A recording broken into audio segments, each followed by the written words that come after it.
Welcome back to another episode of Marvel News Desk, your best place to keep up with all the latest news, reviews, and speculation concerning the Marvel Universe, including films and TV shows. Our panel today is our usual crew. We've got Adam. Hey guys, what's going on? You can find me on Twitter at Adam Barnhart. And Rhiannon. Hey guys, you can find me on Twitter as Brooklyn Wallace, and my screen name is Shot of Patron. And I'm on Twitter at Caleb A. Borchers. Borchers is Borchers. And you can find me there. And we'd love to talk to you. I feel like we had some good Twitter talk last night off of the S.H.I.E.L.D. Last episode of S.H.I.E.L.D. Like somebody put something on Twitter for the Marvel News Desk, and all of a sudden we were getting comments and some back and forth. And so we enjoy that kind of stuff. We like talking to the people that listen to our show. So it makes it real that people actually listen. I think for podcasters like us, it can feel like we do this every week and just send it out into the internet, and we get statistics, but they don't feel real sometimes. So it's nice to see that you are real people listening to this show. I like that. I did that. Like I put something out, like, let's talk about Agents of S.H.I.E.L.D. And then I didn't look at my phone for 2 hours. I was like, oh, I started a discussion and then ran away. So sorry, guys. I've got to figure out. So I used to, before I killed my Twitter for Infinity War, I would get too many notifications. I would get like, hey, 2 of your friends tweeted about this, so you should read it. Hey, read me. Like the really needy Twitter. And so when I reopened it, I cut off a bunch of that stuff, and I said, no, I don't want notifications. But now I don't get any. So like people tweet at me, and like 4 days later, I'm like, oh, there we go. I should have looked at that. So I've got to find the balance somehow. All right, let's get into the news. The very first piece of news is a shocking, terrifying TV cancellation. Inhumans has been officially canceled by ABC. Do I bring this up because I like to beat a dead horse, or because I like to, grovel around in my misery? Partially, yes. You can see my lockjaw right behind me. But, by the way, if you want a lockjaw, Toys R Us is selling stuff at 30% off. And last time I was there, they had at least 8 lockjaws just sitting there waiting to be bought. So my biggest reason I bring this up, and I was interested in your guys' take, I want to start a campaign. Hashtag Inhumans, decanonize Inhumans. Okay? I just think that we need to start a fan movement. At this point, let's just decanonize them. If it takes another decade to get a movie, that's fine with me. But I would rather remove these 8 episodes from the existence of the MCU than to try to fix them, particularly now that we're only going to get 1 season. Have you guys thought at all about this idea of decanonizing something? And if that's something that should be done from time to time? Well, I mean, obviously we've thought about it with Inhumans, and I think, they have to. They have to give them another chance. And forget that this ever happened. And I hope it's just that the movies gradually move so far away from the TV shows that they can show up in the movies and nobody cares. Was there... I can't even remember Inhumans. Was there actually something that made it 100% canon the way it is? I think there's enough... I want to say... I mean, it fit in with S.H.I.E.L.D. The canonization would all be in the way it interacts with S.H.I.E.L.D. And, there's things like... Clearly, they use the same language and the same script, like scribbling and like engraving that Coulson does.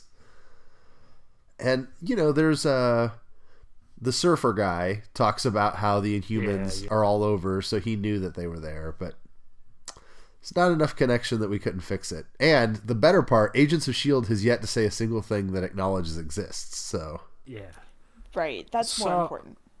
Yeah, I don't want to rain on your parade, Caleb. But, I mean, when this Fox and Disney deal closes, I mean, aren't mutants pretty much Inhumans the way it is? And vice versa, They're not just mutants. They're, I don't know. What's the difference? Because aren't they like both genetics or genetically based or... Yeah. Okay. Okay. I don't know. All right. Man, you got me started. Okay. I'll try to keep it simple. To me, the difference is like in the core problem. The core problem of mutants is mistreating people who aren't like you. Whereas Inhumans are about dealing with people who have a different culture than you, that think differently than you.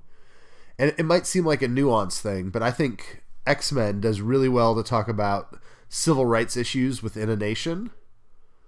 Whereas Inhumans helps us talk about stories about, like, how does the United States and the Chinese get along when they have different cultures and different cultural assumptions and come from different places.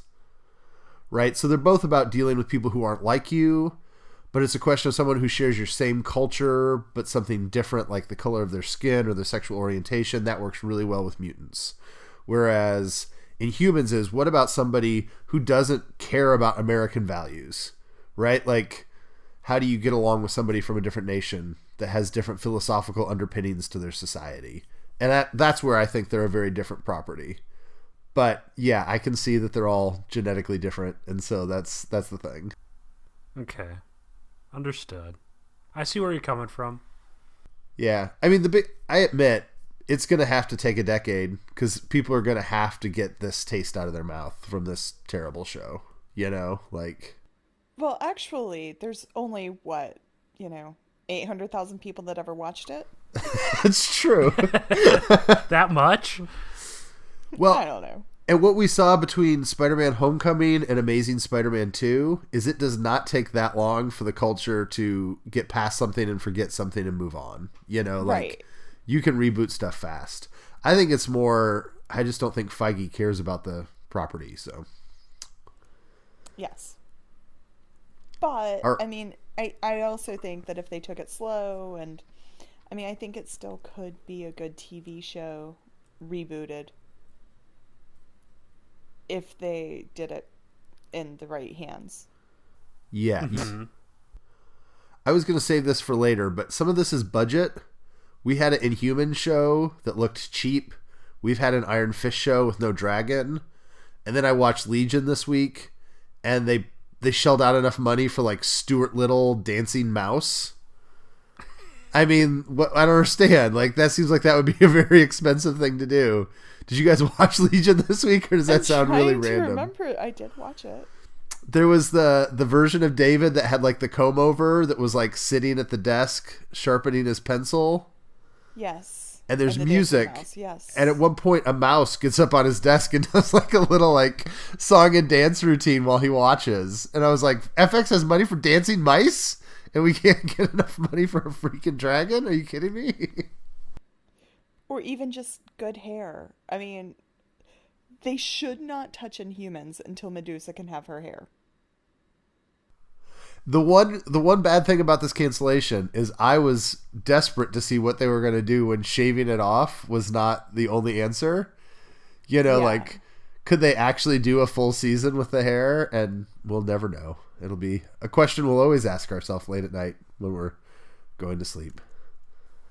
Yeah, no, that's right. No one will. All right, let's go on. This was really weird news. Kevin Feige, I don't know, maybe this has been further developed today. Sometime yesterday, an interview surfaced with Kevin Feige talking to a reporter that seemed to be from a Muslim, like, it looked like almost like Al Jazeera. It said BBC at the top. It was kind of hard to tell, but he was being specifically asked if Miss Marvel, the Muslim superhero, would make it onto the big screen. And Feige had this great quote. Yeah, well, we're working on Captain Marvel, and so that opens the door. And then he says, that's definitely sort of something in the works. Now, some websites reported that as definitely in the works. Seems to me that definitely sort of is a very odd expression. You know, like, this could be a hashtag. Remember, it's all something. It's all something. Yeah. Hashtag definitely sort of. You know, are you going to do Miss Marvel? Definitely sort of. I don't know what that means, but everybody has taken it to mean that they're definitely doing it in the movies. There's been lots of speculation. What do you guys think of... First of all, do you think this is real? Some people think this video is dubbed over. It seems like it came to light in an odd way. What do you guys think of the news and the idea of bringing in Miss Marvel into Carol Danvers' world? I think it would be exciting. I think, it all comes down to what the sort of means. If they're going to change the character in order to have her, or if they're going to have a Muslim character, but it's not going to be Kamala, the same situation. It would all depend on the sort of. Yeah, it's kind of it's like this, the Moon Knight and Man Thing and Blade type stuff. It's, yeah, they want to do a movie or they're interested in doing a movie, but I would guess Feige's list is hundreds of characters deep, that are definitely sort of type parts. That said, it would be interesting to see how they would handle the character. Would they give her Inhuman background still in a movie? That type of stuff. So, I think we speculated before that maybe it was Ridley's project that he was working on, but now Ridley's off doing I think he's doing a DC show or something, or a DC movie now. Oh, I thought he was given maybe even an indie or non-DC Marvel property or something. I don't know. He probably was, but I think he's some DC movie. But yeah, it'd probably make a better movie than it would TV show. But then again, it always comes back to what actually is in the works rather than what Kevin Feige thinks or what Kevin Feige has interest in, Yeah, I would be interested. At this point, Lockjaw has become a pretty significant part of Miss Marvel's story. He's a regular character in hers, so that would be, I think, kind of interesting to me. I guess here's what I think he could mean.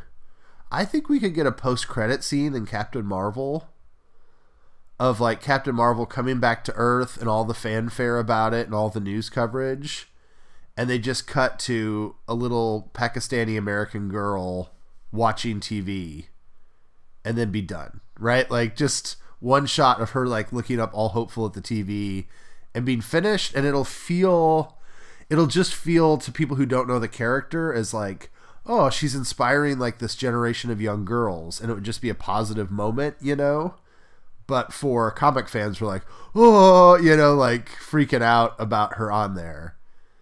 And I think you could probably introduce Miles Morales pretty close if you bring, Miles in as a kid in, because I think that's the way you do this. I think you want to get Miles. I think you want to get Kamala, maybe an Amadeus Cho Hulk, right? I think you want to build those champion type characters together, particularly if a Nova movie's coming and it's going to be Sam, I could see where this is something they're going to move on pretty soon. But I think that's how you build it. So yes, John Ridley's working on The American Way, Those Above and Those Below. Nope. Do you know what that is, Adam? No idea. It's a comic, apparently. Okay. We're Marvel people, not indie people, so sorry, guys. We don't know this stuff as well. Adam may, but I know it, definitely. We got a glimpse at who lived and who died off camera in the aftermath of Infinity War. So obviously we go full spoilers for anything that's happened. If you haven't seen Infinity War, what are you doing? Listen to the podcast. But people die, we'll say it that way. And so here's a list of people who did and didn't die off screen according to the Russo brothers. Howard the Duck survived. Jane Foster, this was weird. Anthony Russo said, when we say spoiler, we mean potential spoiler. So there could be a spoiler about Jane Foster living or not, which seems to suggest maybe they'll bring her back. I don't know. That seems very odd. Let's see. Actor Loki, played by Matt Damon, definitely died, according to Joe Russo. They had no problem killing off Betty Ross. She is dead as can be. At this point, she's at least one or two back in the love interest for Hulk, so adios. Corrigan Meek, they said, was definitely a spoiler. They couldn't talk about that. That doesn't surprise me. Shuri, they said spoiler, which I think is interesting to us because we all assumed she was definitely alive. So it seemed odd that they couldn't just say, yes, she was. Lady Sif is dead. According to them, she was one that was gone. Ned, also known as Genki to most of the rest of us, he is. They couldn't tell us because they said it'd be a spoiler, but Aunt May is safe. Much rejoicing that she is still okay. Nakia apparently doesn't matter. When they were asked, they said she's on missions deep undercover, so whatever. Did any of these catch your guys' attentions about people who lived and didn't? Not really, no. So, I mean, anyone that was in Infinity War, they called a spoiler, right? So I don't know. I guess I don't know what to think. Why would they bring back Jane Foster? I mean, they had no problem saying Ross had died, but they said Jane Foster was a spoiler. I don't know. I don't know. I guess I don't know what to think about it. We'll get into this in the main topic. If they do time travel, they might need Natalie Portman back for time travel more than they need Betty Ross for time travel. Because I don't think we're going to time travel to a scene from The Incredible Hulk. True. They've been trying to encompass the 10 years of the MCU, but I don't think they're going to go that deep. I mean, I'm looking back through the list. So Korg and Meek, they actually... Didn't Sean Gunn make a comment this past week that Korg and Meek did survive? Well, that they at least survived Thanos' attack on Asgardians. Implying, so that's been a big thing too. I would get, I mean, those two and Valkyrie are in some escape pod somewhere, right? Yeah, well, and when I rewatched Infinity War this week, towards the end of the movie, Thor makes some sort of comment about killing half of Asgard. Okay, that's helpful, because I didn't hear it. I was listening the second time, and I never caught it, so it's helpful to hear. No, there was somewhere towards the end where he's talking about it, and he says they killed half of Asgard. So I'm thinking half of the people were able to get away on an escape pod of some sort. But then the question is, then did half of them poof away? Or... Yeah. That's really terrible. Can you imagine, like, yay, we're safe, we escaped on the pod. Woof, woof, woof, you all disappear. That's terrible. Yeah. All right. Next piece of news. Annette Bening has joined Captain Marvel as Carol Danvers' mother, I believe. Do you guys like the casting? Do you enjoy Annette Bening? Any thoughts on that? Yeah, me neither. Annette Bening's one of those... It's weird. She's an actress. I know her name, and I know that it is a mark against my cinemaphile profile, that I can't remember her, but I have no idea what she's been in. I know she's a famous actress, but I can't remember a thing. So it's one of those things that'll be real prestigious for the over 50 crowd that's going to Marvel movies. But all right. Infinity War box office continues to rumble on. We've got this weekend, it got about $200 million in China, I think just shy. Another $60 million here in North America. It's up to $1.6 billion. I think, did it pass Avengers at this point? It did, yes. So it's the all-time number one MCU movie worldwide. Interesting thing is it is starting to lose ground on Black Panther. So Adam asked this week, and I think he's right. I think Black Panther may end up having a higher domestic box office than Infinity War, even though obviously the international is out of the water. What do you think that says? How do you kind of react to the idea that Black Panther would make more money stateside, but not overall? Is that surprising to you? I don't think it's surprising. There's so much about the racial relations that Americans are going to tell and listen to a story very differently than the rest of the world. Not that it's better or worse, it's just that well, but then again, Black Panther hit some markets that never get touched by some of the other films. But it's not the same. Like we had a lot of talk before Black Panther came out about what it's China, what kind of sales it would have in China, which always is the last big push on these movies. So it doesn't surprise me that China didn't get so excited about Black Panther. and show up like they are in Avengers. And before we get any hate mail, it did really well internationally, and Black Panther did better than most Marvel movies internationally. Yeah.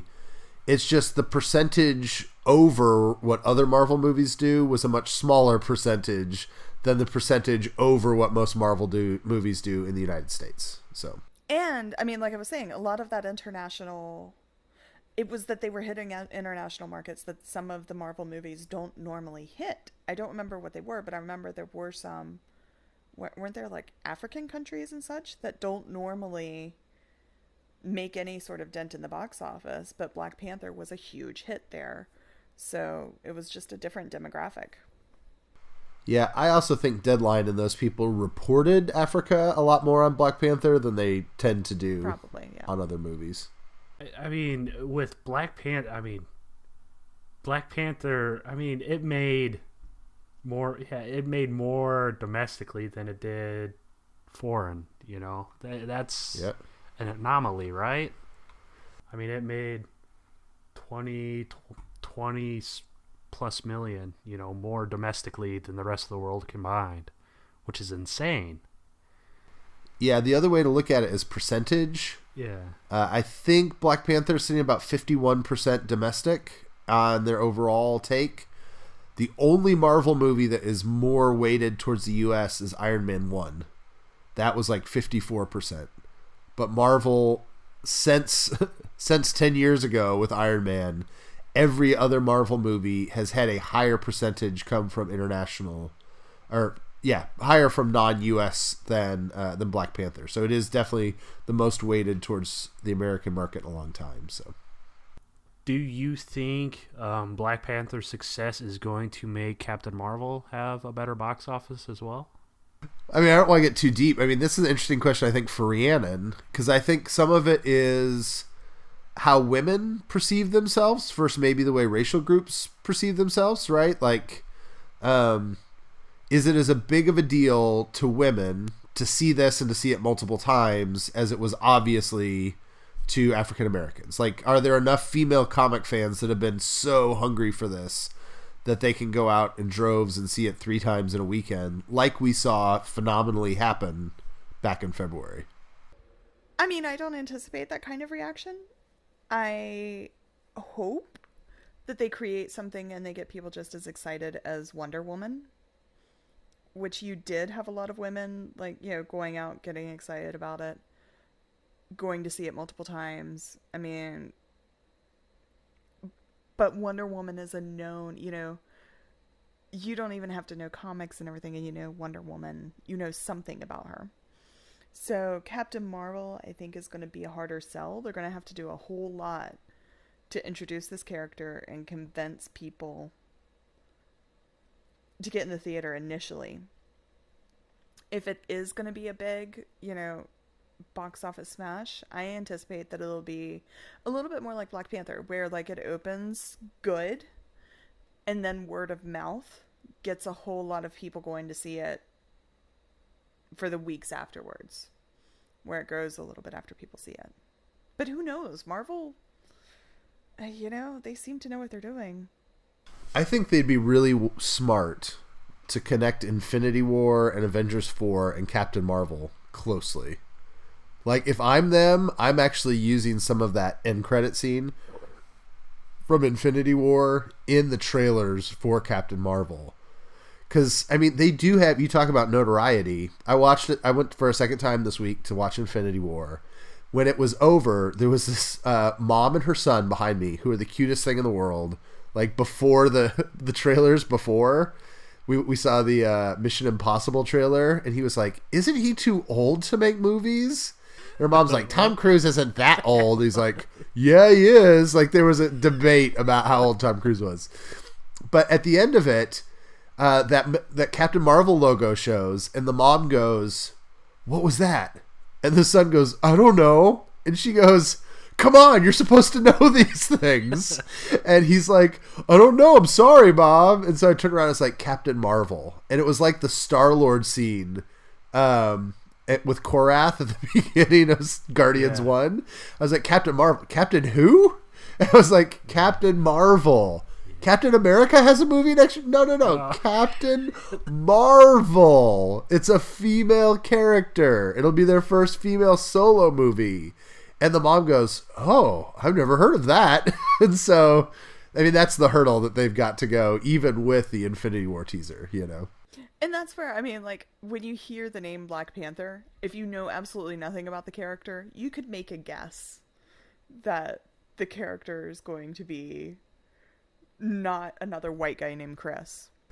And there's the weird double entendre with the Black Panther, like, group from the 70s, right? Yeah. Yeah, so, you know, I think that's, you know, like you said, Captain Marvel, you know, Wonder Woman. You've never heard of her, but you know it's a woman. So Captain Marvel, they're, you know, yeah, they have that hurdle. It's almost like they need a subtitle. Captain Marvel, she's a lady, you know? Well, and that's what I was about to ask. Do we have, like, the official title of Captain Marvel, of the official title of the movie?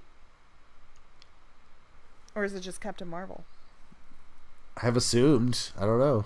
I mean, like... I still don't know Deadpool 2 is actually called Deadpool 2. I keep waiting for them to call it something crazy. I've seen The Second Coming on billboards in New York. No, I agree, though. It'd be interesting if they added a subtitle or something. She is awesome. It would be hard, though, not to do it in a weird way. Like, even if it was like Captain America, the female Avenger. People are like, what? Really? That's the way we're going to, you know, talk about this? Or when the actual title comes out for Avengers 4, it's like, you know, Avengers 4, that woman in our movie from January comes to save the day. Captain Marvel saves them all. You should go see her movie. I do wonder, because it's coming out International Women's Day, right? Like, I could see almost the trailer, you know, like, coming on International Women's Day. Yes. Captain Marvel, you know, like, try to hit that out of the park, so... All right, let's talk about, I don't know if it's Netflix news, but it's Iron Fist news, so I don't know which of you will care more. Season 2 of Iron Fist has wrapped before Daredevil Season 3 has wrapped. It seems like this has been quick. Does that worry you? Do you think it's fine? Do you think it's just coincidental? What do you think about the abbreviated filming schedule for Iron Fist? I don't think it's that abbreviated. We've been talking about it a lot this week. I think it ended, I mean, they started filming about a month after Daredevil. And Daredevil's, I mean, if they didn't have their wrap party this weekend, they're having it next weekend. And Iron Fist kept filming through this week. What we saw is that they had their wrap party last weekend.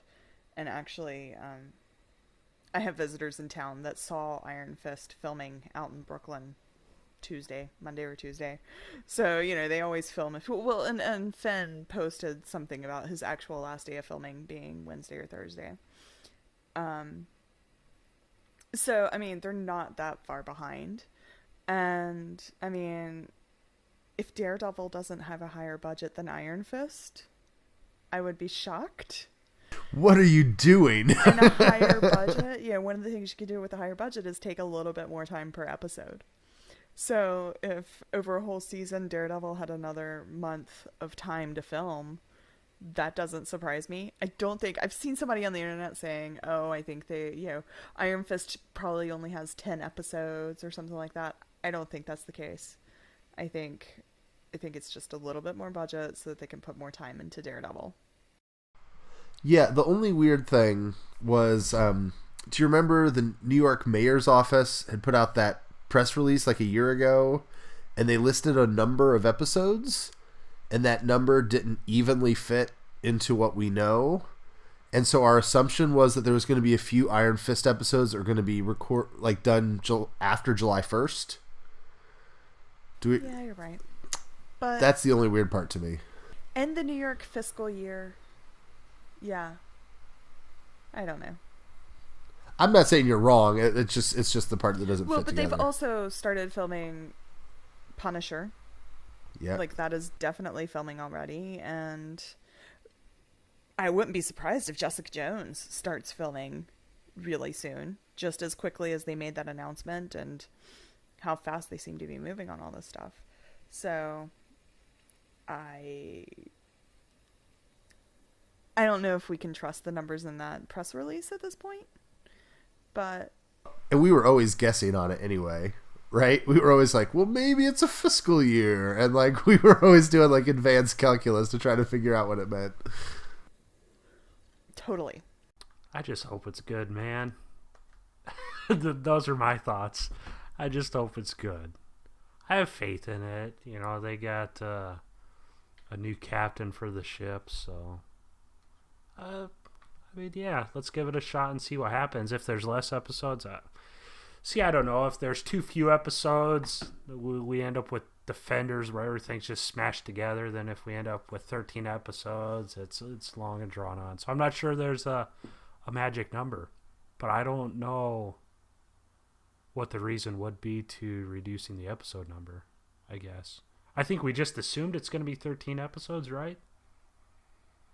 Yeah, I think so. We have gotten so little information on a lot of this stuff.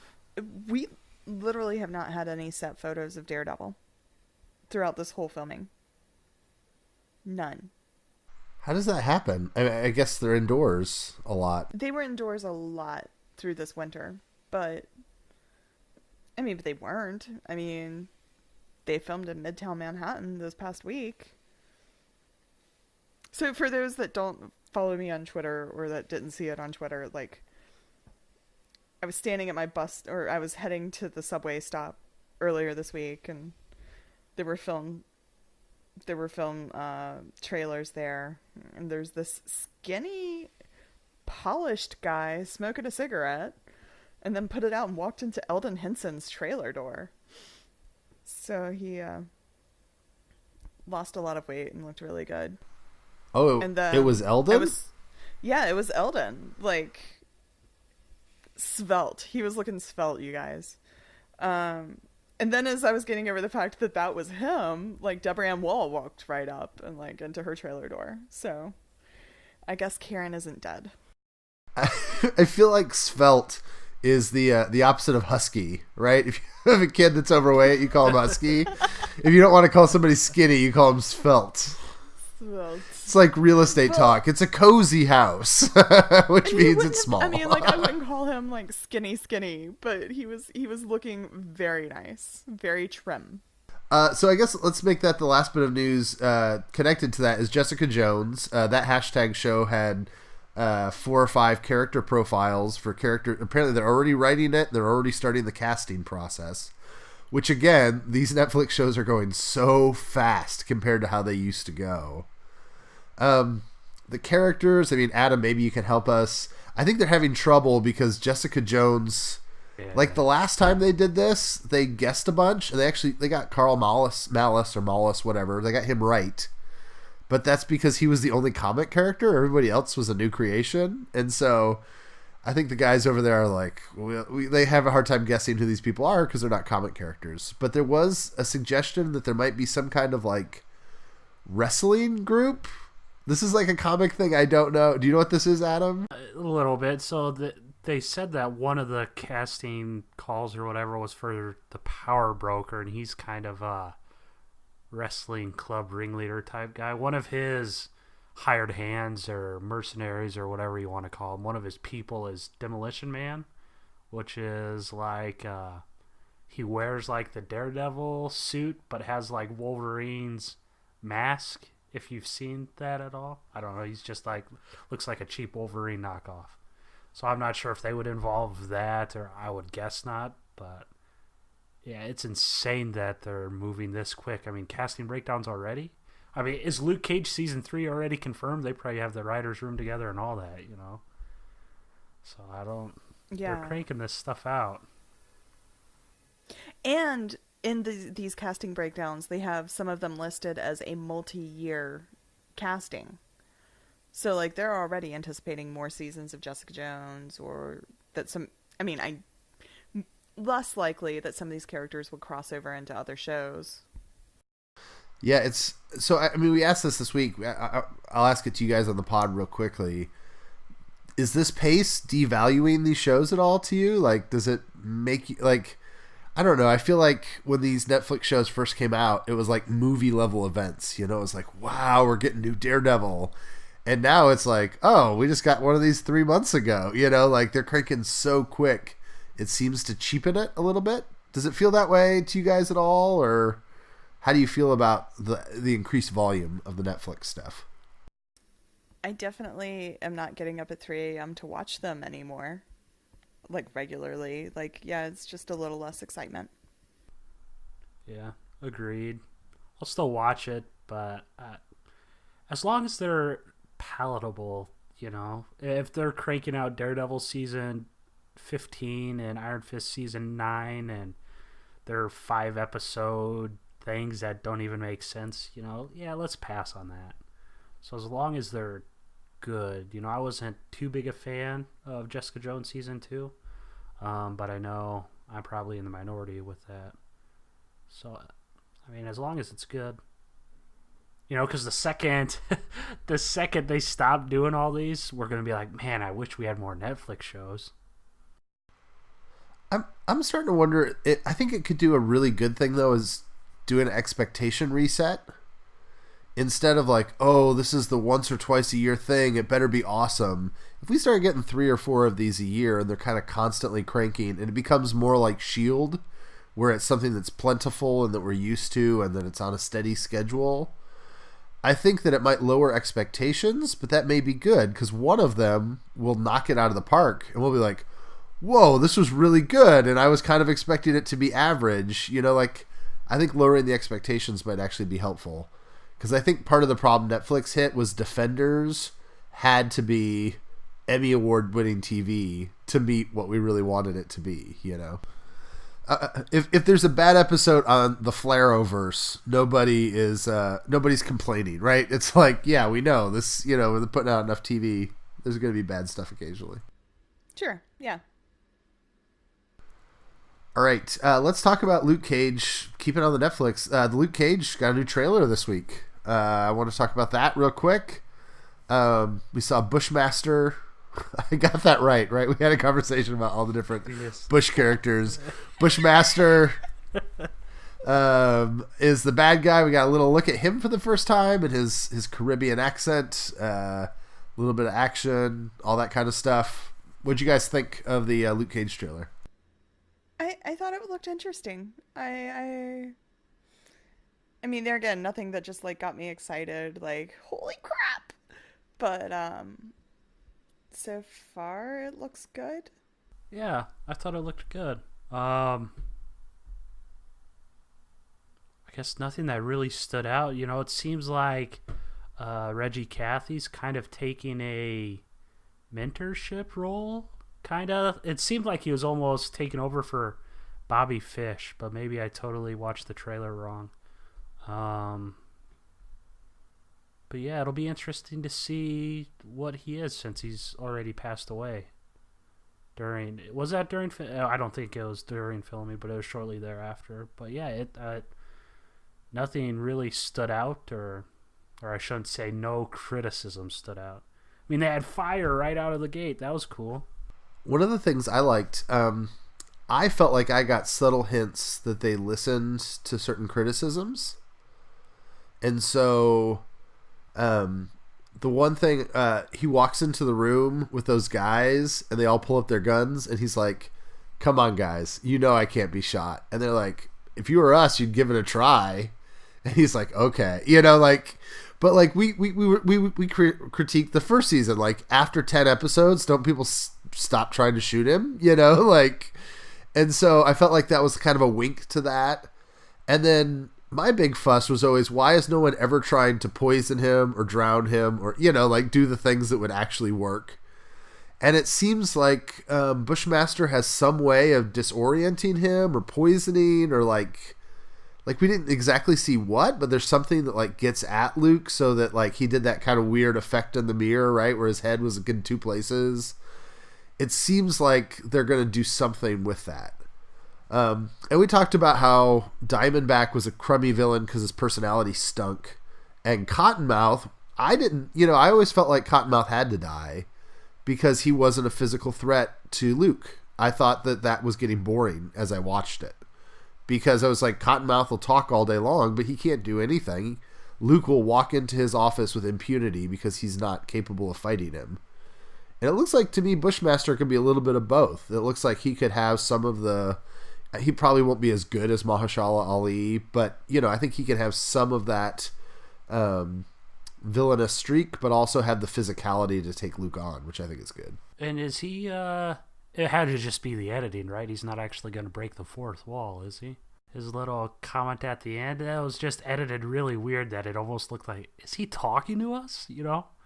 Yeah, I thought he was talking like it was a turn of phrase. It wasn't like my show, like in my Netflix show, but like this is kind of my, I run the show around here, kind of like that. And it looks like we're gonna get a lot more Claire, which I'm still team Jessica, but anyways, that's okay. All right, let's talk about TV shows. So I caught up on Legion. We have trouble. Let me ask this. I feel like season 1 of Legion was so refreshing because it was so non-linear with plot. We had another episode today, like the episode a couple weeks ago with him and Sid, where nothing happened. It was all like character development and deepening. Is this show starting to suffer from not moving enough, or am I just having a short memory from what it was last year? So for me, this episode, it went nowhere. Like, I kept waiting for them to have some point where it tied in to whatever's going on.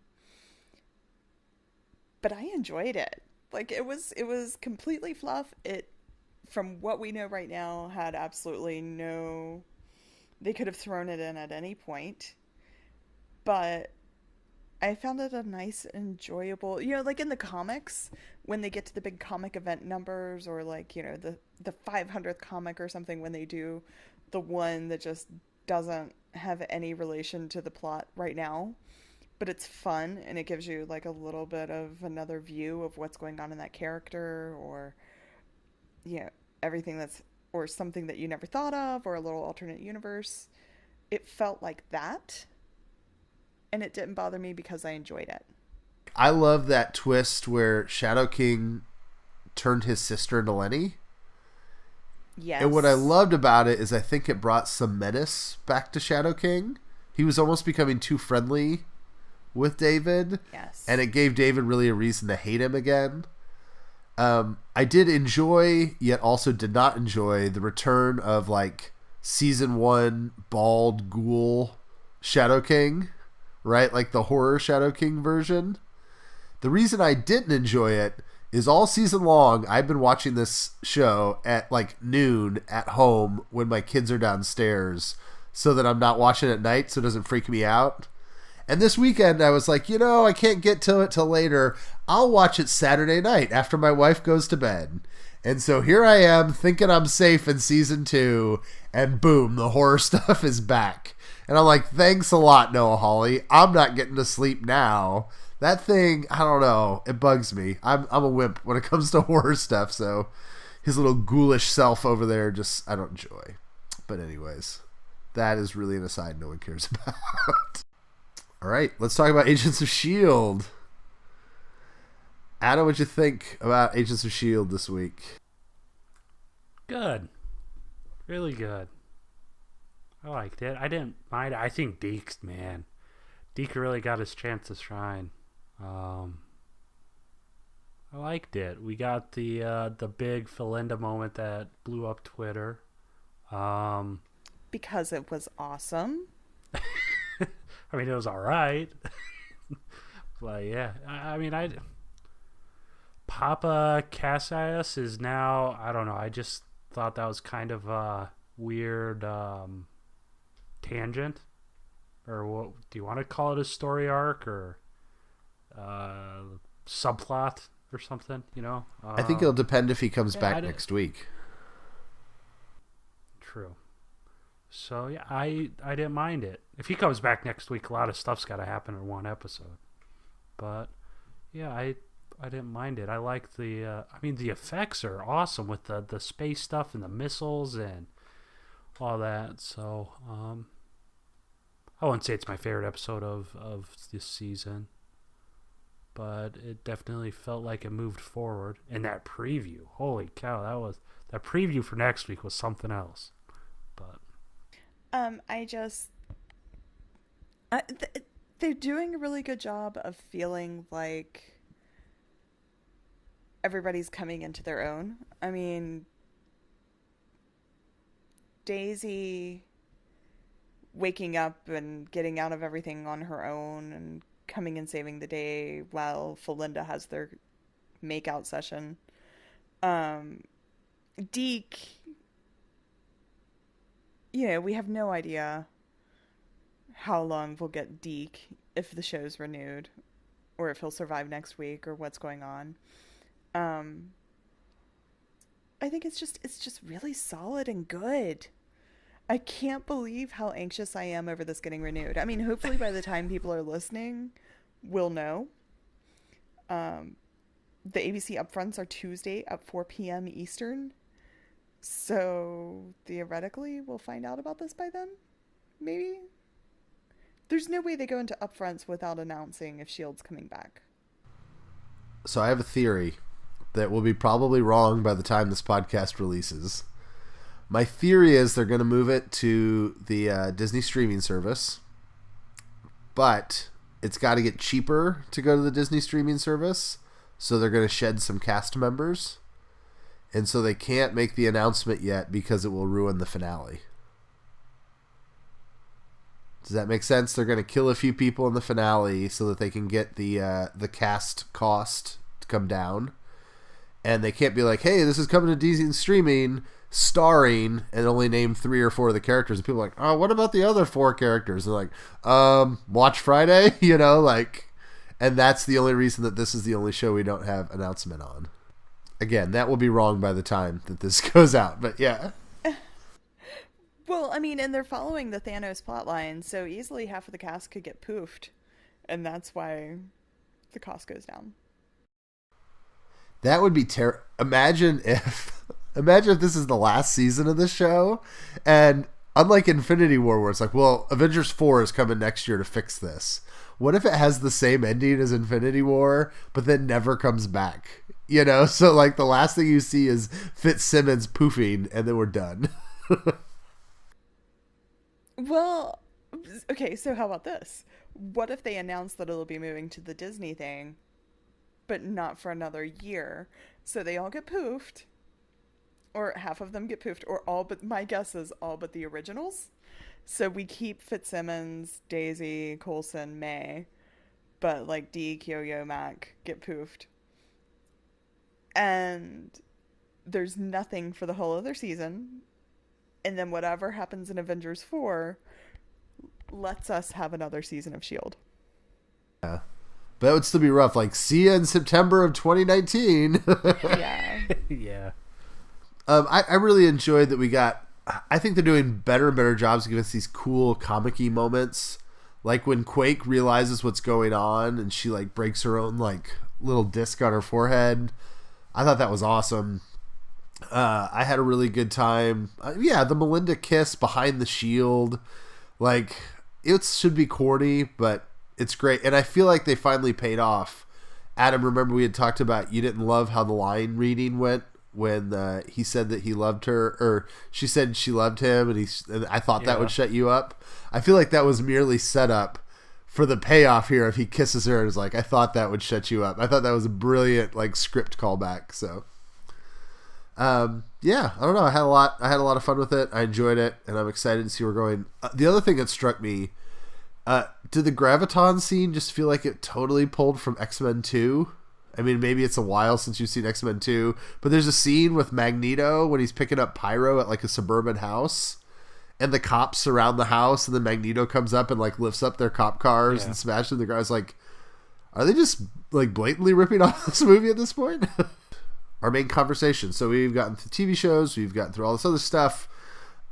We've talked a lot about Infinity War, and we probably could talk more, but we've saved very specifically the conversation about what's coming next with Avengers 4. So I I have a new theory after watching this week, but I'll let you guys start us off. We still don't know what the title to Avengers 4 is. We don't know exactly where it's going. There has been a lot of little spoiler stuff that's gone out. I didn't put it in the news because, frankly, we don't know what's real and what's not real and what's just stupid rumors on, 4chan or whatever. So, I don't know. What do you guys think? Where are we headed now that Infinity War is past us and we're looking to the future of this franchise? I don't think Avengers 4 is going to take place immediately after Infinity War. That's one of the theories that I've kind of liked most. There's going to be a time jump between the two movies, whether it be a year, 2 years. I've seen theories upwards of 5 years where people are just kind of living life, Did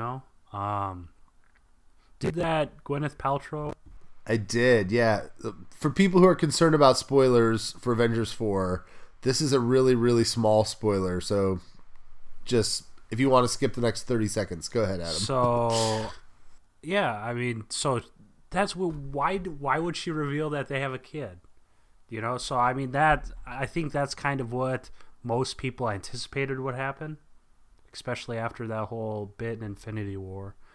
Then in set photos and stuff, Tony Stark has S.H.I.E.L.D. logos on and all sorts of stuff. So I would guess Avengers 4, there's a time jump between the two, and I'm not sure if Tony starts S.H.I.E.L.D. to govern stuff again or uses it as a front to try and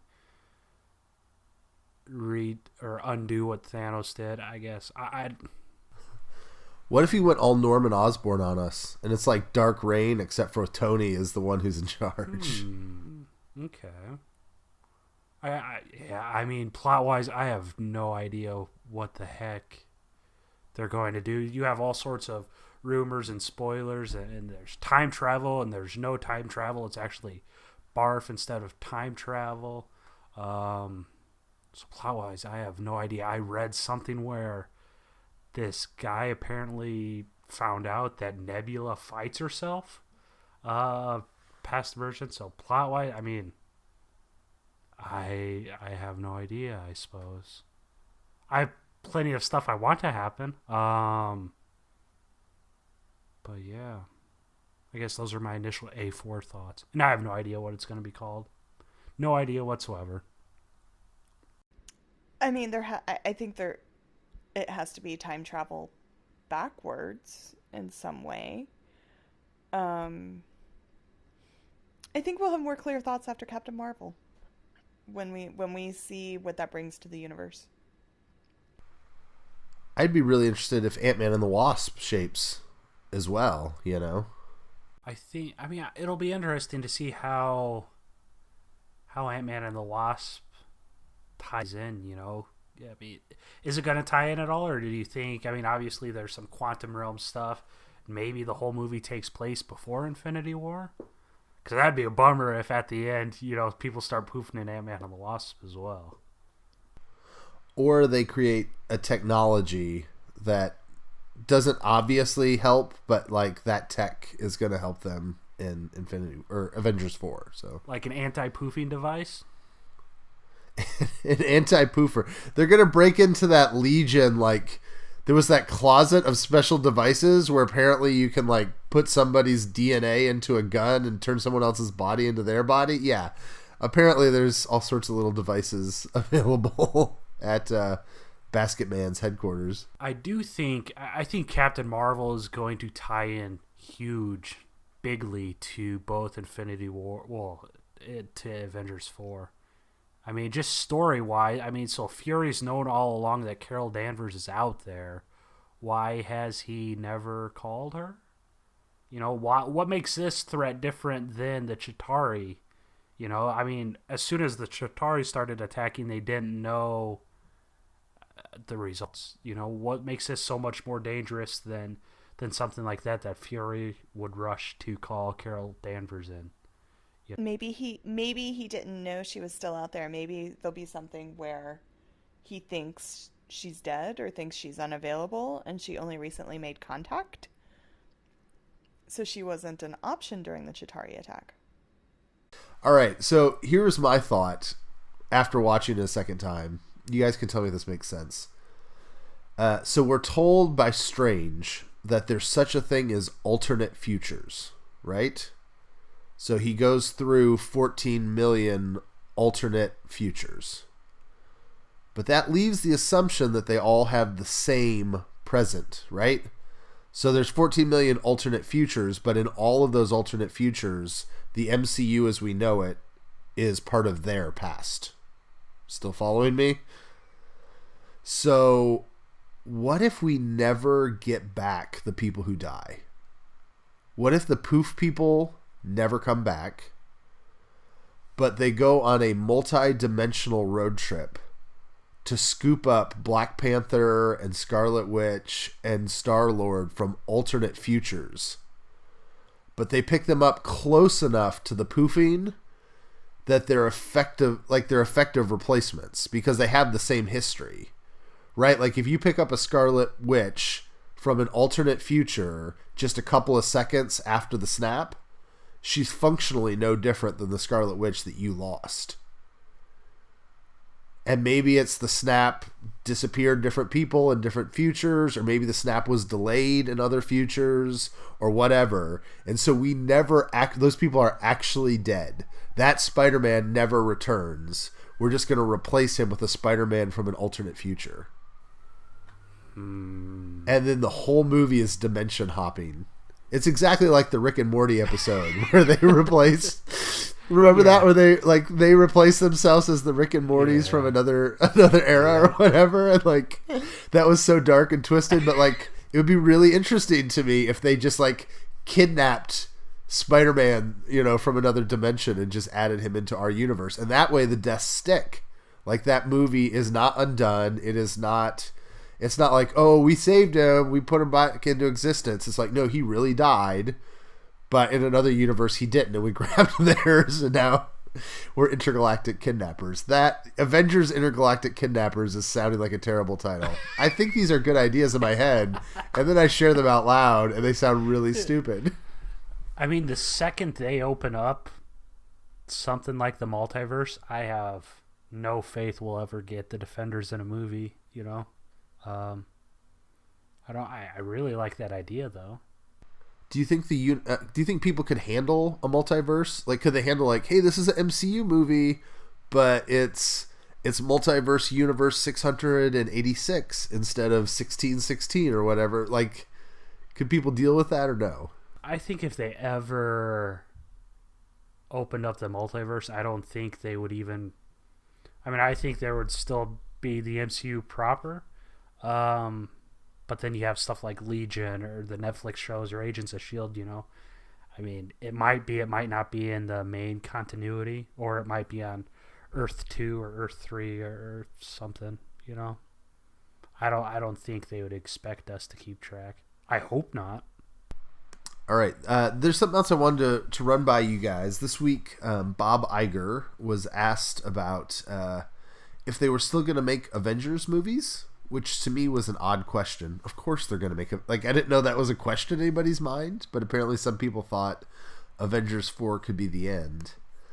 And his response to that question was that yes, they plan to make more Avengers movies.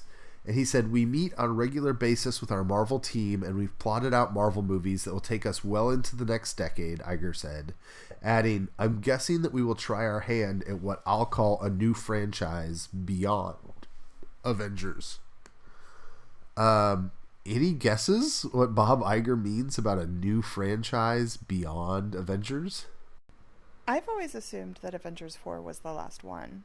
Oh, really? Yeah. I've kind of thought that this was gonna... Yeah, they've said a lot of stuff about after this, it's going to be something completely different. It's going to be... they haven't said the Avengers are all going to die. You're not going to... but they've said a lot to make it think that it's the end of an era. And I've always interpreted that as end of at least Avengers as we know it.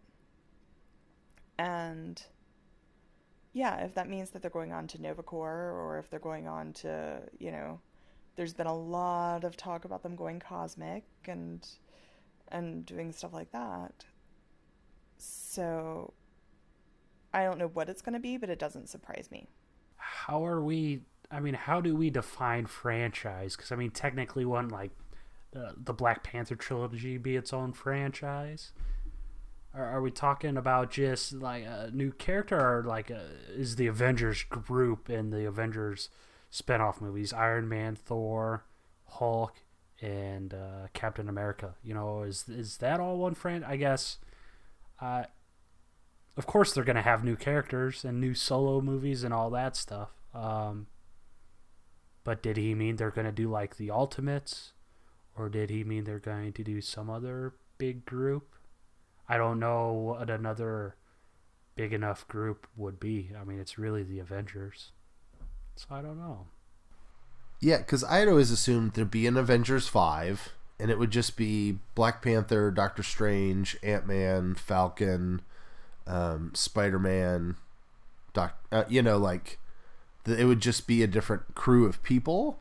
But the way I read this quote anyways is they're like, hey, we're going to do Avengers movies. He's like, well, we have something else we're cooking on. It makes me wonder more about Champions comes to mind, right? Like if they go for a different younger team up. So that was something that started going through my mind. I was also wondering if A-Force is the thing that's kicking around in his mind. Like, I don't know if we talked about this, but that scene with Scarlet Witch and Okoye and Black Widow fighting all back to back. To me, I took that as the director saying, we've heard you. You want an all-female team movie. It's coming. We're working on it. And it was almost like they were laying the groundwork for one of those to happen. Did it feel that way to you as you watched that movie? I don't think so. I didn't feel that way, at least. I just thought it was a pretty kick-ass scene. But I guess I didn't think too much about it. Especially after one of the actresses came out and said that all that talk was overhyped. I can't remember who. Maybe Elizabeth Olsen? So yeah. I guess I didn't get it from that scene. But I see where you're coming from. All right. Let me ask one more question. We'll wrap this up. We seem to think Avengers 4, I think, is going to undo some of what happened at the end of Infinity War, I would think. Are you worried at all about Infinity War getting sort of cheapened for the stakes being lowered if they bring back all these characters that got poofed? Or is that not something you're worried about? Well, the purpose of Infinity War was to prevent the snapping of the fingers, but it was also to defeat Thanos. And Thanos is still alive, sort of, if he's in the Soul Stone or whatever, But in theory, Thanos is still alive. So I think there are still stakes that were set in that first movie that if they brought the people back but still managed to defeat Thanos and completely take him out of the game, that would, make people feel better but not cheapen what happened in the first movie. Does that make sense? I think if they bring back the pre-snap deaths, that would cheapen the movie for me. Yes. We know there's going to be Spider-Man movies for quite some time. We know Black Panther 2 is coming. We kind of sort of know or think that there'd be a Doctor Strange 2, even though they're very quiet about that. So it wouldn't cheapen me because the post-snap people will be back, whether it's via the multiverse like you theorized or if they reduce or undo the snap or whatever. So I guess the only way it would cheapen it for me is if they brought Loki back for, a fourth time? Or Heimdall. They gave Thor the power of the Bifrost now, so we don't really need Heimdall, As much as I want to see Gamora, that's probably the most important one to kind of keep dead. Because there's a lot of people online that think she'll be back for Guardians 3, but I don't think they need her for that, you know? So we'll see. I think, if they bring back the pre-snap deaths, that would cheapen it for me. Yeah. I think you also, Adam, were maybe the least affected by those of us because you knew they were coming back, right? Like you said, like when Black Panther went, you were like, oh, okay, that's what we're doing. And so it would be hard to cheapen it because you're already in your head like, this doesn't matter. They're coming back. There's no way they're killing a Black Panther franchise. Yeah, you know, it's just kind of like the how the scene was laid out, you know, like I think Black Panther was the first, Bucky was the first one to go. And then Black Panther, and I'm like, well, that's not right, you know? So maybe if they put like Scarlet Witch and Falcon and Bucky, you know, first. I mean, I still felt feelings during the Spider-Man scene, you know, and then when James Gunn dropped what Groot's final word was, I'm like, oh no. But yeah. Oh, what was it? What was it? Oh, he said "dad" to Rocket. So I'm not sure if that's actually canon or not, but Gunn tweeted it. No, Gunn said it was in the script. So I forget this. All the I Am Groots in the official scripts have in parentheses what they mean. Really? Because they actually want the actors to respond to the idea if they know Groot. Wow. And so, yeah, there's official meanings to all the I Am Groots, I believe. So it is canon. Look at that. So yeah, after I read that on Twitter, I'm like, oh, that sucks. Groot is just the way James Gunn punches the world in the stomach. Exactly. You know, like over and over and over again. Yep. Did you guys have anything else you want to talk? I mean, Infinity War, we're kind of officially wrapping. We'll talk Deadpool 2 next week, I think. So, do you guys have any other Infinity War thoughts on your rewatches? When are we going to do it? We'll probably wait for Ant-Man to do a ranking, I would guess. Where, just first number that comes to mind, where would you rank it? The first time I watched it, it was going to be 3 or 4. After a second watch, it might be 1 for me. It's really good. Yeah. See, it might be 3 or 4 for me, because on my second watch, I almost fell asleep during the Soul Stone adventure. Like when he and Thanos killed his daughter. I was very tired, and the theater had nice recliners, and I don't remember fighting to stay awake during any rewatches of Black Panther or Ragnarok. So, of course, that could just be total, much more tired when I went to see Infinity War. But I do take back. I think during the our first Infinity War podcast, I said Infinity War wasn't rewatchable, and I would like to take that back because I've found it incredibly rewatchable since then. It's just so much stuff going on. I found I enjoyed it more when the emotion of the ending didn't hang over it so much. Because, like, so much of myself was in, how's this going to end? How's this going to end? How's it going to set up Avengers 4? Now that I know that and I can put it aside, I was saying to my wife, everything up to the snap, if you ended the movie before the snap, like if Thor had succeeded in killing Thanos, it'd be an awesome movie. That would be great. Like it was fine with that.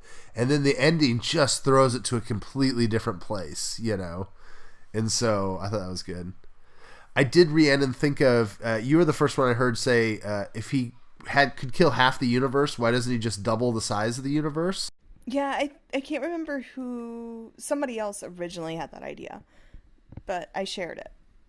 So I have a response, and I haven't heard this from anybody else, but this is my thought. Population growth, at least on the Earth, is exponential, right? It took us millions of years to get to 1 billion people.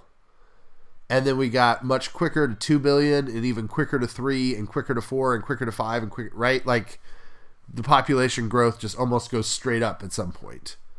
So my thing is, if you doubled the size of the universe, population growth being exponential would soon tax that double-sized Earth much faster than if you kill half the universe and make them grow back up because of the exponential growth curve.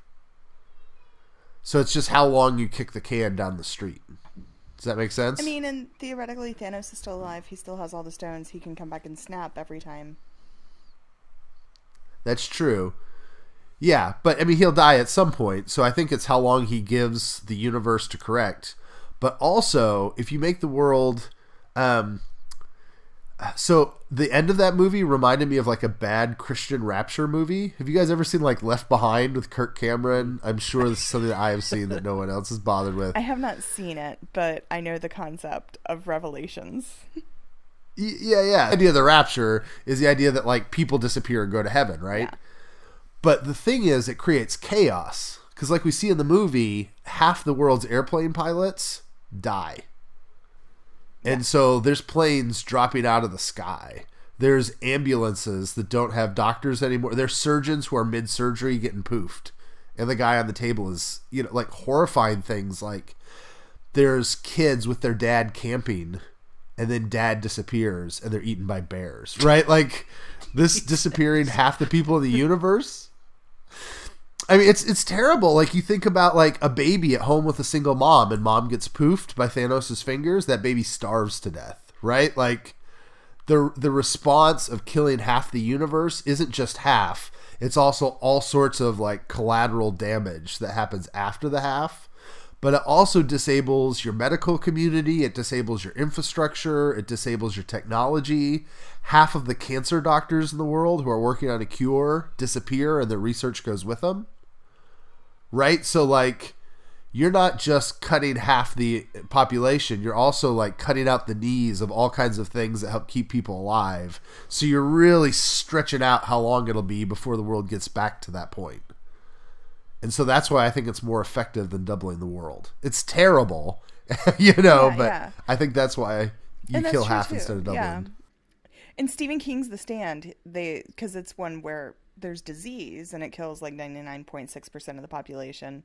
And then there's like a little bit where he goes there and he's like, and of those that survived, this one fell down and hit her head. This one, just right. Yeah, like all the things that just surviving does. Yeah.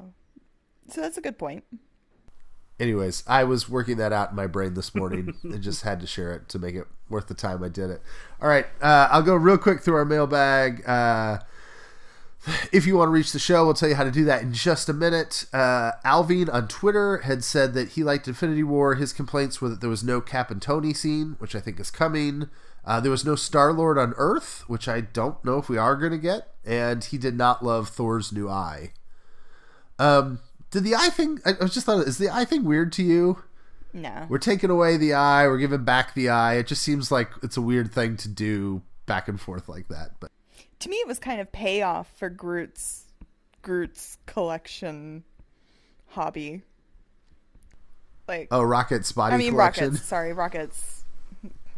It was just like a payoff for Rocket collecting all those body parts for all that time. Like, finally, it had a payoff. You did bring up Star-Lord, and there's a meme going around. Apparently, Star-Lord forgot what Earth is. I mean, if he was taken at 8 years of age, he would know what Earth was, right?